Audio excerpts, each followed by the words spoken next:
ముఖ్యమంత్రి మీద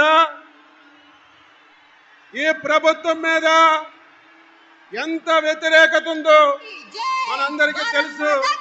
అందరికీ నమస్కారం.